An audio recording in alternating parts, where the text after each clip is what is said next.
First time ever NASA ने literally सूरज के अंदर झांककर ऐसी तस्वीरें खींची है जो टोटली माइंड ब्लोइंग है। जब नासा सूरज की गहराइयों के कुछ इमेजेस को स्टडी कर रहा था, तब उन्हें सूरज की सतह पर 3 ऐसे स्ट्रक्चर्स दिखे जो काफी ज्यादा कंसर्निंग थे। फर्स्ट, इसे देखो। इसमें दिख रहा है कि सूरज पर लिटरली बारिश हो रही है, जिसमें आसमान से मेल्टिंग हॉट प्लाज्मा बरस रहा है। देन इन इमेजेस में उन्होंने देखा कि वहां पर कुछ ऐसे दिखने वाले विचित्र घास जैसे स्ट्रक्चर्स दिखे। And can you imagine this, ये स्ट्रक्चर्स वियर्डली माउंट एवरेस्ट से भी बड़े हैं। एंड लास्टली उन्होंने देखा कि वहां पर सतह पर कुछ ऐसी दरारें पड़ रही है जो राजस्थान और मध्य प्रदेश के कंबाइंड एरिया जितने बड़े बुलबुलों को सूरज की सतह पर जन्म दे रही है। सो एग्जैक्टली सूरज के साथ आखिर हो क्या रहा है? क्या ये सब कुछ नॉर्मल है? अगर हाँ, तो फिर साइंटिस्टों को ये सब कुछ कंसर्निंग क्यों लग रहा है? बिसाइड्स, ये जो इमेजेस नासा को मिले हैं वो उसके सोलर डायनामिक्स ऑब्जर्वेटरी ने यहां पर इतने दूर से खींचे हैं, जबकि सूरज के ऐसे फोटोज लेना सिर्फ तभी मुमकिन है अगर वो यहां इस पोजीशन से लिया जाए। तो सवाल यहां पर यह भी उठता है कि सीमिंगली इम्पॉसिबल कारनामा नासा वालों ने आखिर किया कैसे? और क्या सूरज से जुड़ी अब तक की हमारी जितनी भी अंडरस्टैंडिंग, हमारी जितनी भी समझ है, क्या वो सब हमें अभी डंप करना पड़ेगा? वेल, इन और इन जैसे कई सारे सवालों के जवाब ढूंढने के लिए नासा ने सूरज के खींचे लेटेस्ट इमेजेस को लेयर बाय लेयर डिकोड करके उनके बीच कड़ियां जोड़ने की कोशिश की। And this is what they found.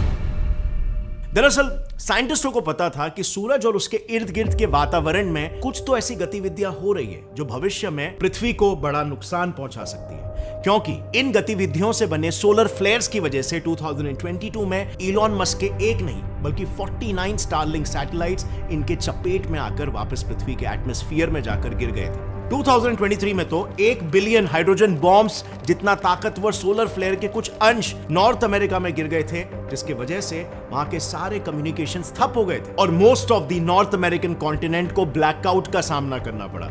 In fact 1580 से लेकर आज तक कुल मिलाकर 33 टाइम्स सूरज ने पृथ्वी पर ऐसे सोलर फ्लेयर्स फेंके हैं, जिसकी वजह से पृथ्वी और उस पर मौजूद टेक्नोलॉजी को भारी नुकसान उठाना पड़ा है। अब ऐसा ही कुछ फ्यूचर में ना हो, इसीलिए नासा और ईएसए ने सूरज को करीब जाकर स्टडी करने की सोची, ताकि वो उसमें हो रहे एक्टिविटीज को डिटेल में स्टडी करके उसके पृथ्वी से टकराने के समय को ज्यादा एक्यूरेटली प्रेडिक्ट कर सके। और इसीलिए फिर दोनों स्पेस एजेंसीज ने साथ मिलकर 2010 में मर्क्यूरी के भी आधे डिस्टेंस पर सूरज की ऑर्बिट में एक मिशन लॉन्च किया कॉल्ड सोलर डायनामिक्स ऑब्जर्वेटरी। इस मिशन का मेन ऑब्जेक्टिव था सन को अलग अलग इलेक्ट्रोमैग्नेटिक वेवलेंथ्स पर स्टडी करना। अलग अलग वेवलेंथ्स इसीलिए क्योंकि जैसे पृथ्वी के ऊपर एटमॉस्फेयर के लेयर्स होते हैं, वैसे ही सूरज पर भी काफी सारे लेयर्स हैं।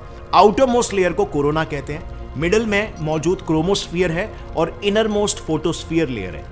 इन सभी लेयर्स के तापमान में काफी ज्यादा फर्क होता है और जैसे कि हम जानते हैं, डिफरेंट टेम्परेचर्स पर डिफरेंट वेवलेंथ्स की लाइट निकलती है और इसीलिए सूरज को स्टडी करने के लिए उन्होंने मल्टीपल वेवलेंथ्स की मदद ली। इस स्टडी में उनका पहला टारगेट था सूरज के सबसे बाहरी लेयर कोरोना को स्टडी करना। अब इसके टेम्परेचर के हिसाब से साइंटिस्टों ने यूवी लाइट के इस वेवलेंथ पर उसकी तस्वीरें लेना शुरू किया और आप यकीन नहीं करोगे साइंटिस्टों ने क्या देखा। वेल, इस वेवलेंथ पर उन्होंने देखा कि गरम तपता लावा बारिश के रूप में सूरज पर बरस रहा है। अब ऐसा क्यों हो रहा था? इसके लिए जब उन्होंने गहराई से जांच की, तब उन्हें पता चला कि ये कोरोना में हो रहे एक बड़े प्रोसेस का एक छोटा सा पार्ट है। लेकिन ये पूरा प्रोसेस समझने से पहले मैं आपको एक इंपॉर्टेंट प्रॉब्लम के बारे में बताना चाहता हूं। क्या आप जानते हो 90% Indian businesses at the end fail हो जाते हैं? And one of the big reasons is no online presence. कई बिजनेसेस को लगता है एक वेबसाइट बनाना काफी एक्सपेंसिव होता है और उसके लिए हाई टेक कोडिंग आनी चाहिए। बट क्या अगर मैं आपसे कहूं कि आपको मिलेगा फ्री कस्टम डोमेन साल भर के लिए with life time unlimited free hosting plus full support, और उसके लिए आपको बिल्कुल भी कोडिंग आने की जरूरत नहीं है, तो क्या अब भी आप प्रोक्रेस्टिनेट करोगे? Well, this is 100% possible because of Odoo, एक अल्टीमेट बिजनेस मैनेजमेंट सॉफ्टवेयर जो आपकी कंपनी के सारे नीड्स को कवर करता है। वेबसाइट, CRM, इनवॉइसिंग और भी कई सारे एप्स को सिर्फ एक ही प्लेटफॉर्म पर आप इफेक्टिवली ऑटोमेट कर सकते हो। यहां पर आपका फर्स्ट ऐप आपको हमेशा फ्री मिलेगा। चलो मैं आपको Odoo से एक फ्री वेबसाइट बना के बताता हूं। तो सबसे पहले आपको कुछ बेसिक चीजें सिलेक्ट करनी है, जैसे वेबसाइट डिटेल्स, उसका टाइप, फील्ड, ऑब्जेक्टिव, फिर कलर पैलेट और पेजेस भी। फिर Odoo की 3 AI जनरेटेड थीम्स में से एक सिलेक्ट करना है और बस रेडी। ये वेबसाइट कंप्लीटली कस्टमाइजेबल है, आप अपने हिसाब से इसका हेडर या फुटर चेंज कर सकते हो, text colours, even you can add images. अब जैसे मुझे और भी कुछ आउट ऑफ द बॉक्स करना है तो ये ब्लॉक्स यहाँ पर है जिन्हें ड्रैग एंड ड्रॉप करके काफी यूनिक चीजें डाल सकते हो। ये जनरली कोई भी दूसरी जगह इतना इजीली और फ्री में नहीं मिलता है आपको ये फीचर्स। ये सब कुछ एक ही प्लेटफॉर्म से हो जाएगा, है ना बढ़िया। With in minutes your free website is ready with zero coding knowledge, और वो भी बिना किसी के हेल्प के। तो अगर आपको भी ये यूजफुल लगा तो नीचे डिस्क्रिप्शन में उडू का लिंक मैंने डाल दिया है, जरूर चेकआउट करना। अब वापस लौट आते हैं हमारे वीडियो के टॉपिक पर। एक्चुअल में होता क्या है ना, सूरज पर मौजूद प्लाज्मा यानी चार्ज पार्टिकल्स का सूप जब उसके स्ट्रॉन्ग मैग्नेटिक फील्ड के कांटेक्ट में आता है तब ये मैग्नेटिक फील्ड उस प्लाज्मा को बाहर फेंक देता है, क्योंकि जैसे ही moving charge particles magnetic field के कांटेक्ट में आते हैं वैसे ही मैग्नेटिक फील्ड उस पर एक फोर्स अप्लाई करती है और उसे बाहर की तरफ फेंक देती है। और ऐसा ही कुछ सूरज पर मौजूद प्लाज्मा के साथ भी होता है, जो सोलर फ्लेयर्स के फॉर्म में बाहर आते हैं। ये फ्लेयर्स इतने एनर्जेटिक होते हैं कि वो महज कुछ ही घंटों में पृथ्वी से सूरज के लगभग 100 रिटर्न ट्रिप्स लगा सकते हैं। लेकिन कई बार होता क्या है कि पृथ्वी के वाटर साइकिल की तरह ये गर्म फ्लेयर्स आउटर लेयर कोरोना तक पहुंचते पहुंचते ठंडे हो जाते हैं और वापस सूरज की सतह पर लावा की बारिश के रूप में बरसते हैं। और इसी फिनोमेनन को साइंटिस्टों ने कोरोना में कैप्चर किया और उसे नाम दिया coronal rain.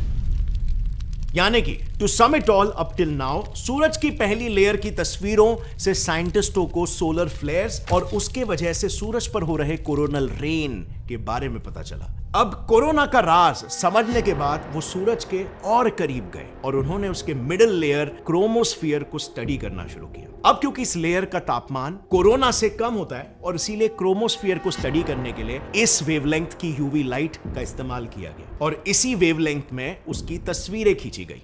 And here is what they found which was also very shocking. उन्होंने देखा कि सन का क्रोमोस्फियर प्लेन जरा भी नहीं है जैसा सोचा गया था, बल्कि उसमें वियर्डली हर 5 मिनटों में माउंट एवरेस्ट जितने ऊंचे नुकीले घास जैसे स्ट्रक्चर्स बन रहे हैं और ये स्ट्रक्चर्स आवाज की रफ्तार से 60 गुना ज्यादा तेजी से बाहर के लेयर्स में फेंके जा रहे हैं। बेसिकली ऐसा इसीलिए होता है क्योंकि सूरज का इक्वेटर उसके पोल से पहले एक रोटेशन पूरा करता है। इस वजह से उसकी मैग्नेटिक फील्ड किसी रबर बैंड की तरह ट्विस्ट होकर उलझ जाती है और उसकी सतह पर छोटे छोटे लूप्स बनाती है। और जब ये लूप्स वापस अनटैंगल या सुलझते हैं तब क्रोमोस्फियर में शॉक वेव्स पैदा होते हैं और उससे वहां पर घास जैसे नुकीले स्ट्रक्चर्स बनते हैं। यानी कि एक तरह से जब आप वूफर पर पानी डाल के उसे बजाते हो तब वो पानी नुकीले कांटों की तरह उछलने लगता है ना, ये बिल्कुल वैसा ही है।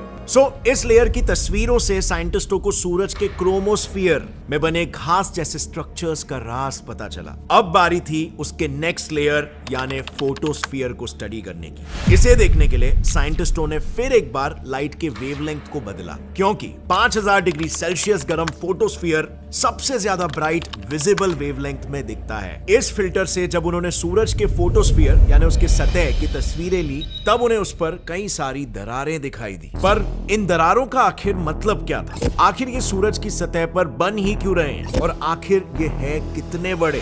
तो देखो, हुआ यूं कि ओरिजिनली इस वेवलेंथ पर उन्होंने जब इमेजेस कैप्चर की तभी उन्हें पता चला कि इमेजेस क्लियर नहीं आ रही है। उन्हें ऐसा लगा कि ये दरारें मे बी पिक्सेल्स हैं और इसीलिए उन्होंने इसे जूम किया।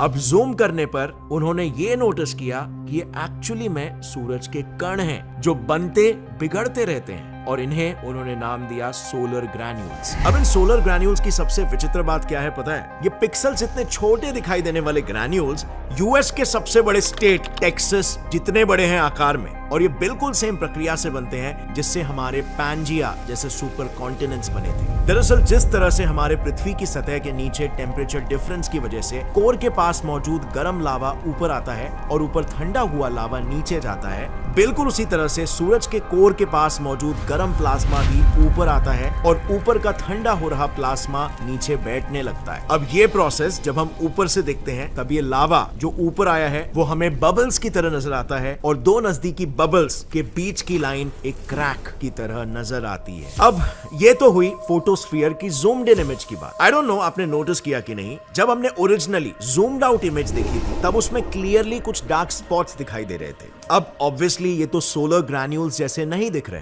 तो एग्जैक्टली ये है क्या? इस पर नासा का कहना है कि सूरज की मैग्नेटिक फील्ड जो क्रोमोस्फीयर में घास जैसे स्ट्रक्चर्स बनाती है, वही मैग्नेटिक फील्ड नीचे फोटोस्फीयर में इन्हीं स्पॉट्स को बनाती है। क्योंकि जैसे कि मैंने पहले बताया था, सूरज की मैग्नेटिक फील्ड किसी रबर बैंड की तरह ट्विस्ट होकर उसके सतह पर छोटे छोटे लूप्स बनाती है। अब जहां पर ये लूप्स बनते हैं, वहां पर मैक्रो स्केल पर उस स्नैपिंग के वजह से शॉक वेव्स जनरेट होते हैं। लेकिन माइक्रोस्कोपिक लेवल पर, यानी कि प्लाज्मा के लेवल पर, एकदम ही ऑपोजिट ट्रेंड देखने को मिलता है। एक्चुअली मैग्नेटिक फील्ड के स्ट्रॉन्ग होने की वजह से इन लूप्स में मौजूद प्लाज्मा के सभी चार्ज पार्टिकल्स एक कॉमन पैटर्न में अलाइन हो जाते हैं, बिल्कुल वैसे ही जैसे किसी मैग्नेट के इर्द गिर्द आयरन फाइलिंग्स अलाइन हो जाते हैं। अब ऐसे में इन चार्ज पार्टिकल्स का वाइब्रेशन पहले के मुकाबले कम हो जाता है, जिसकी वजह से वो प्लाज्मा ठंडा हो जाता है और वहां पर एक काला धब्बा बनता है। यानी कि कुल मिलाकर साइंटिस्टों ने सूरज के सतह से 1 मिलियन किलोमीटर दूरी से उसकी इमेजेस ली और फोटोस्फीयर तक आते आते वो सूरज की सतह पर पहुंच चुके थे।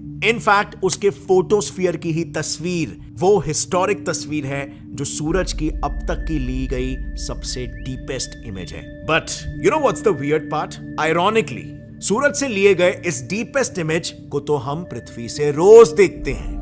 हमें जो सनराइज या सनसेट के समय जो स्मूथ सरफेस वाला सूरज दिखाई देता है, उसका वो स्मूथ सरफेस यही फोटोस्फीयर ही होता है। सो इस वीडियो में आपने जैसे देखा, ऑल इन ऑल कैसे सन के लेयर्स को स्टडी करके हमें सन में चल रही गड़बड़ी का एक कंप्लीट पिक्चर मिल जाता है। और नासा और इसरो जैसी स्पेस एजेंसीज की इसीलिए इस पर नजरें होती है।